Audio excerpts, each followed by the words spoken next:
Welcome to the Solomon Success Show, where we explore the timeless wisdom of King Solomon and the Bible as it relates to business and investing.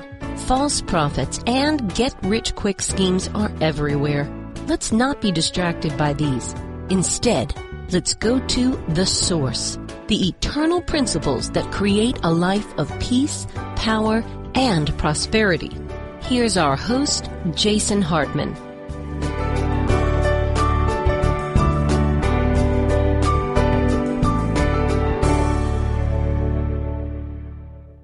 Thanks for joining us today from 189 countries around the world. I'm here with our favorite rabbi, Evan Moffic. Evan, welcome. How are you? I'm doing great, Jason. And I imagine you're just living a nice, quiet life while under quarantine, not doing much work, are you? Oh, just an everyday podcast. Right. Sure. I am working harder than ever right now. I'm so busy I can't even see straight. I'm busier than a one-arm paper hanger doing a podcast at the same time. Well, we're grateful for it because we all need guidance in education right now. I think we should all be yes, we need to relax during this time, but we should all be trying to learn and grow as much as we can. Take advantage of the time we have at home. Use this time as the biggest self-improvement project of your life, listeners. And I am grateful and honored to be your guide through this. And Evan, you are also a guide through this kind of stuff too. And I just want to remind all the listeners that you live in Chicago, okay? Yes. Or at least Chicagoland, I should say, probably. So you are certainly familiar with city life. And one of the things I predicted long before anybody else was saying it, and that means like 2 months ago. Time is compressed right now because stuff is coming at us fast, is I predicted this big mass migration out of the cities because people would want to live in lower density environments. And so far, we're starting to see a lot of stories backing up my prediction already, even though we're still in the quarantine phase. And you pulled out one today from the New York Times. Tell us about it. This was a fascinating article that really hit upon this trend that you've talked about, but that's really accelerating now in the pandemic, or at least we expect afterwards to accelerate. I mean, nobody's moving right now, really. But it talked about how this pandemic exposed one of the core risks of city living, and that is that people are so tight together and disease can move very quickly. But it also, because so many more people are working from home, it opened us up to the fact that you don't have to pay $2,000 a month to live in a tiny apartment. Or $3,400 a month. Right. Which is the more common New York City experience. Why would you do that if you can do your job and live in a beautiful home in Nashville, Tennessee, or Little Rock, Arkansas? Yeah. It's truly incredible in the quality of life you can have. And I think there was always great benefits to city living with culture and, just the environment. But A, the pandemic has shut all of that down. And B, there's other qualities of life you can find in these sort of exurbs and smaller middle America cities that you can't find that you can't get in the big city. Yeah. And, my thesis is that this is not, in terms of the psychology, it's not going away anytime soon. I could be wrong about this. Maybe the quarantines will lift and life will just instantly go back to the old normal. I don't think so, though. I think we are going to have a new normal. And I think that people are not going to forget this. I think there will be a new level of paranoia, a new level of PTSD, post-traumatic stress disorder, that will be part of the cultural zeitgeist. And maybe I'll be wrong, but I just don't think people are going to forget this anytime soon. I think it's a big deal. Right. And what we're saying to you, dear listeners, is that real estate investors can make substantial money off of the changes that will happen during the new normal phase. And the important thing is you get out in front of it, you act quickly, and you seize the opportunity, seize the moment. Carpe diem. Okay. That's right. We're trying to to share with you the big macro trends that we think will happen. And I'm pretty sure I'm right about. I mean, I haven't been so sure. I usually hedge myself a bit when I make a prediction, right? I'm not hedging that much this time. I'm pretty sure I'm going to be right about many of these pandemic investing trends that I've mentioned.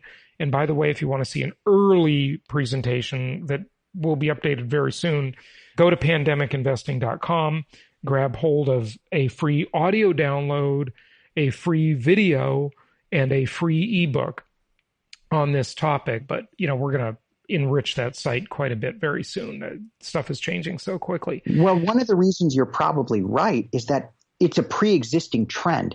I mean, I was just looking at this great article from the Brookings Institution, and it showed that really starting in 2016, what they call non-metropolitan counties, so these are counties without the big cities in them, they started gaining much more population than the counties with the big cities in them. So like Cook County in Chicago versus Kane County, which is sort of outside. So this pattern had been the opposite before 2016. And then in 2016, they started seeing the pattern switch. So we're accelerating something that's really already started. I bet some of it has to do with, technology and apps. Wait. So that's not a small idea. I just want to make sure the listeners really catch that. What you're saying is that there are pre-existing trends. And by the way, this is nothing new to our listeners. We've been profiling this on the podcast for a long time. The people leaving big California cities like where I grew up, Los Angeles or New York City, and moving to less expensive, lower tax areas. Okay. Mm-hmm. So the trend was already there, but it has gained a massive amount of new fuel, new momentum during this time of crisis when people have had a real chance to, number one, be fearful, number two, reflect on their life, and suddenly they've lost all of those advantages of the big city, the big expensive city that they were paying a fortune for. You can't go to a Broadway play now. You can't go out to eat at great swanky restaurants. You can't go to jazz concerts. You can't go to the museums, right? I'm using New York mostly as an example there. And you're still paying for it. It's not like you got a discount. It's still super expensive to live there in every way. It's not like you got a refund on your ridiculously high oppressive taxes during this time, right? All you got is a greater chance of becoming sick, right? And so people are realizing this isn't worth it. This is not a good deal for me. And so, there are lots of places you can live in suburban, super low risk environments. And what I'm saying is that even after coronavirus, when there's a vaccine, better treatments, hydroxychloroquine, whatever, right? It's not going to matter that much because the thinking in everybody's head doesn't just change. Okay. This thinking is going to be with us for a long time. My prediction. Now, granted, I could be wrong. Okay. But, we'll see. So it's so true. A lot of it, Jason, I think depends on Generation Z, which we've talked about a little bit on the show, and where will they want to live? And I think they're experiencing this, pandemic. And so will they want to live in places where it can spread so quickly? I mean, I think that where their living choices will make a huge impact on kind of what will happen in terms of migration patterns. And there's really no evidence that they really want to live in cities. I mean, the Washington Post has a recent article called The Great American Migration of 2020 on the move to escape the coronavirus. And it's all about Generation Z. So I think we've got something really big that's happening here. Okay, so the question is, how big is it, right? It's really big. How big is it? Okay, well, we will tell you that. Again, I have dangled the carrot of our upcoming webinar, and we will get this done. So don't worry, it's going to happen. And we'll invite you soon enough to a webinar where we will detail this. We will go into the math. We have been doing a ton of research And hey, we will sell no wine before it's time. Okay, as that old famous TV commercial said, and it'll be ready soon. And we'll invite you. It'll be a free webinar, and you can come. You can check it all out. I think it'll be very helpful to you. Now, Rabbi, by the way, when I say you can come, right, to the webinar, it connotes that you're going to come to some physical event, right? And what's interesting about this is that everything is just becoming so virtual. You today, what's the right word? Presided over a funeral, right? Yes. And you do funerals and weddings all the time, right? How often do you do them as a rabbi? Probably at least once a week. Okay, at once a week. And a whole bunch of people attended the funeral on Zoom, right? Yes, huge. Isn't that amazing? It is totally amazing. And people spoke on Zoom also. In fact, the daughter of the deceased, very sadly, couldn't fly. She's immunocompromised and lives in New Hampshire. And so she spoke, and it was immensely powerful. I mean, it was, and I think there's a little bit of Zoom overload right now, but it really works. It helps maintain connection in difficult times. So there's something to it, and it's only going to get better. We're only going to get more and more familiar with this. Yep, absolutely. Okay, so the migration trends are huge. This is a big deal. It's a huge number of people, and most of you listening are already positioned to take advantage of it because you've been investing with me over the past 16, 17 years. And if you may want to double down and do more of that, many of you are, because you see the opportunity and you have the courage and ambition to take advantage of it. And if not, make sure you do, because these are huge trends and there are many of them, not just the migration component. Jason, what caused you to see, how did you see this trend coming, even obviously before the coronavirus? What was leading you to see it? Was it Texas or California? No. Okay, so there's a few layers to this onion, okay? Number one, there's been a migration going on for a couple of decades out of the Socialist Republic of California, my former home, because people are just fed up, frankly, and they're not getting that much out of it, right? I'm happy to pay for something, even pay a high price if I get a lot out of it. But, what people are realizing in a lot of these things in life is that the emperor has no clothes, right? That famous story, the emperor's walking around and telling everybody, look at my great new outfit. And everybody doesn't want to say anything because this is the emperor. You're not going to question the emperor. And, finally, some kid not knowing any better says, hey, you have no clothes. Right. And that's what we're realizing about places that are super expensive. California, New York, many of the northeastern expensive markets, right? Many of the West Coast expensive markets, and probably same around the world. But the difference is that around the world, you don't have the chance for a good escape like you do in the U.S. Because in the U.S., suburbia, that's a pretty pleasant alternative, it's a uniquely American idea. There's hardly any concept of suburbs outside of the United States. Yes, they have them, but it's just not much, and it's not like it is here, okay? No. And in China, for example, where the Wuhan virus began, right? Yeah. You leave the city and you go into rural, poverty-stricken China, right? You don't go to Irvine, California in between. Okay. Here we have this nice middle ground in the U.S. Okay. That's one of the key things. So you saw that. So you can go for a walk along the beach in Florida, just like you could in California. And it's much cheaper. It's not as crowded. It's not as much traffic. Parking's not as expensive. There's just the amenities don't justify the cost of living in a place like California. Absolutely. Yeah. So you asked when I saw the trend. Yeah. So I saw the trend. I was reading some news about what was going on in Italy, already what had happened in China before that, in Wuhan especially. And then I was starting to just see the beginning of this trend in New York. And I thought, you know what the common thread here is? all these people live in high density places. Mm-hmm. And the media, nobody was saying that. No. And I thought, because I was born in Europe and I've been to Europe a zillion times, I pretty much go there a couple times a year, at least I used to. Maybe not anymore. But, pretty much everybody in Europe lives in a high density environment. Okay. And that's how Italy is. Okay.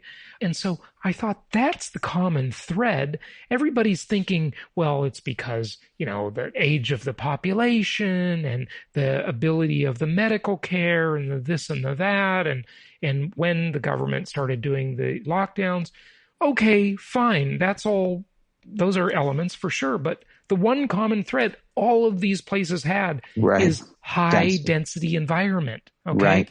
And let me just give you a comparison here, listeners. Okay. This is something that is part of the pandemic investing presentation that you're going to be invited to here very soon. So here are some numbers for you. The average population density of the United States of America is only, and this is a small number, only 87 people per square mile. Okay. So you've all heard that accurate but misleading old statement that every real estate huckster would love to have you believe to buy their wares. And I've told you shouldn't really believe it. But I think it was Will Rogers who said, buy land. They're not making any more of it. Okay, sure, that's true. But the fact is there's a lot of land. Okay. Right. So only 87 people per square mile is the typical U.S. population, right? But the average population density in metropolitan areas of the U.S. is 283 people per square mile. So essentially 200 more, okay? The average population density of New York City is 27,000 people per square mile, okay? Yeah. In many orders of magnitude difference, right? So look, the coronavirus is going to end. It's going to, die a seasonal death. It's going to die a virus death, or it's going to die a treatment death. One way or another, we'll stomp it out. Okay, it will not be with us forever. But the cultural zeitgeist, if you will, post-traumatic stress disorder, is going to be with us for many, many years. Right. Okay. So that's important. You know what may happen is another thing you've also talked about in terms of pandemic investing, and that's this growing gap between the rich and the poor. Maybe the cities, just especially New York City, just become the province of really rich people. I mean, maybe. And look, New York City, as people flood out of the city, which they will become a more pleasant place, by the way. Yeah, true. Because it will become less crowded. And prices will decline in virtually everything in New York City as the supply-demand shock resolves itself, but that'll take time, of course. So, it's a really interesting trend. We've identified many big ideas that we'll share in this upcoming webinar. So that'll come. But Evan, you had another article that inspired some thinking that we should share, right? Yeah. The other article was also an existing trend. I mean, this is an existing trend of 100 years, and that's the growth of government.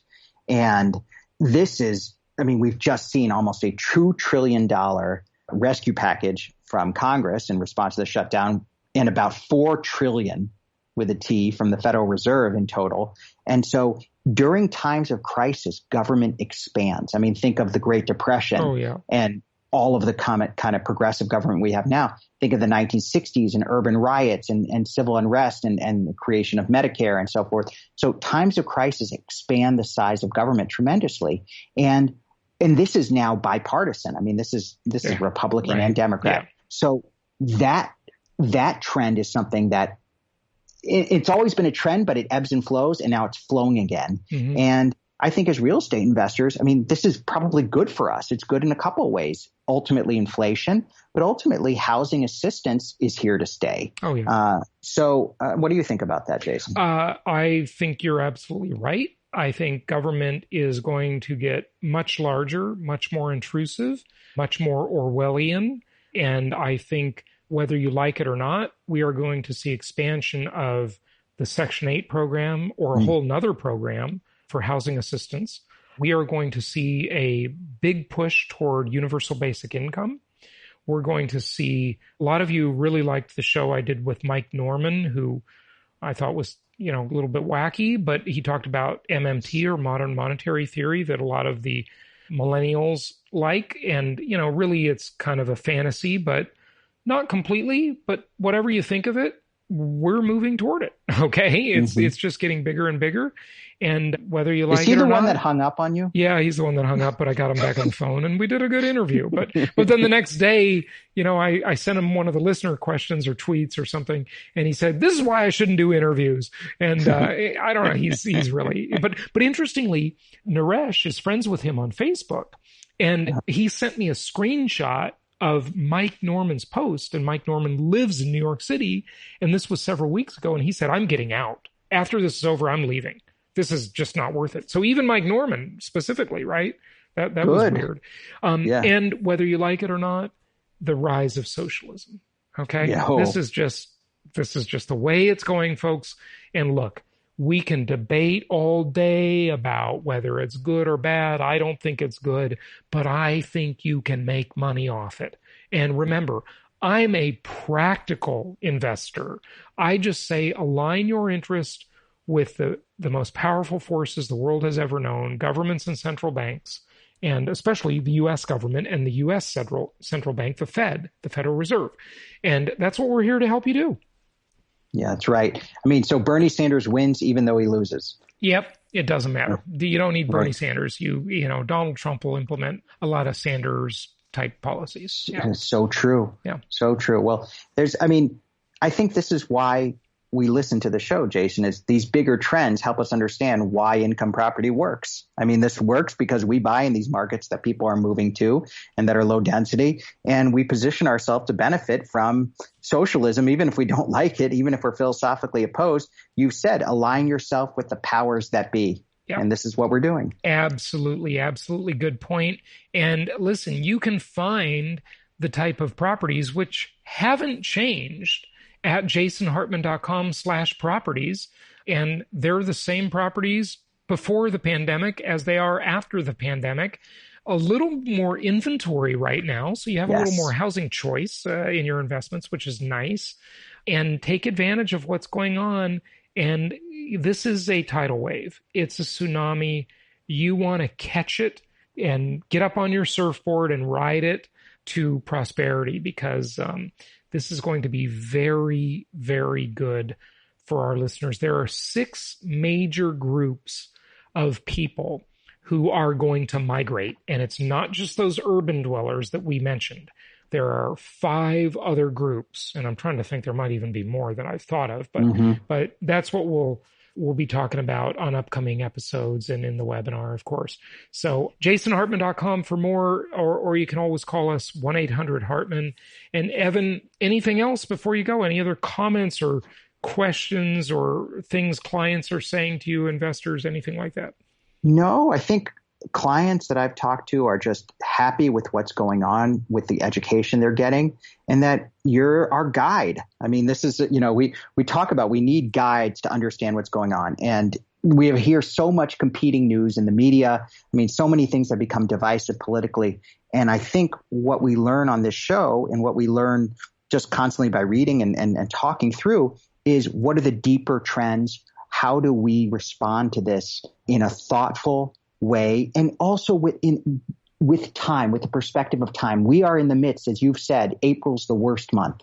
And so we're thinking about what happens next, what happens 3 months from now, 6 months from now, 9 months from now. And that's what I'm always thinking about and listening to the show. Absolutely. Well, good stuff. Let's leave the listeners with 2 quotes, okay? And these loosely came from me. Okay. Sometimes you don't know if you have the right to take credit for something, because you kind of heard a derivative of it somewhere else, went into your subconscious, and then you're regurgitating it in your own way.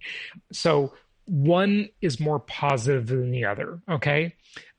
So I'll do the more positive one first, okay? And again, this is not about the amount of money, because the numbers are crazy. It's about the concept, though, okay? Right. So in good times, in expansions, right? That's one part of the economy.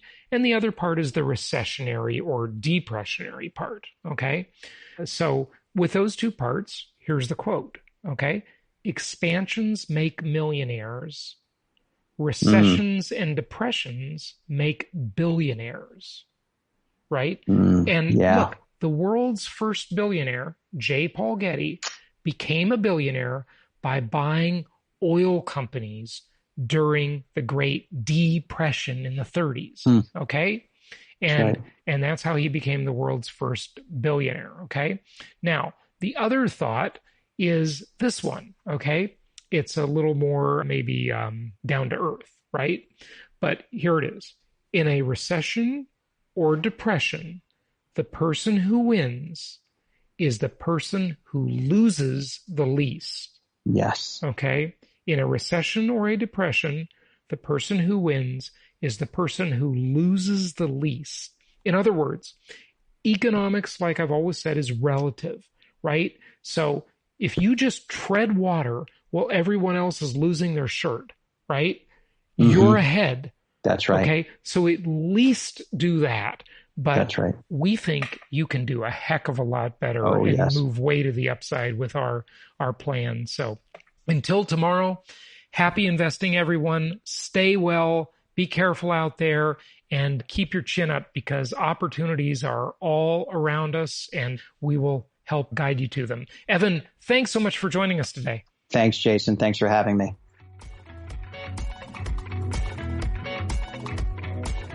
Thank you so much for listening. Please be sure to subscribe so that you don't miss any episodes. Be sure to check out the show's specific website and our general website, hartmanmedia.com, for appropriate disclaimers and terms of service. Remember that guest opinions are their own, and if you require specific legal or tax advice or advice in any other specialized area, please consult an appropriate professional. And we also very much appreciate you reviewing the show. Please go to iTunes or Stitcher Radio or whatever platform you're using and write a review for the show. We would very much appreciate that. And be sure to make it official and subscribe so you do not miss any episodes. We look forward to seeing you on the next episode.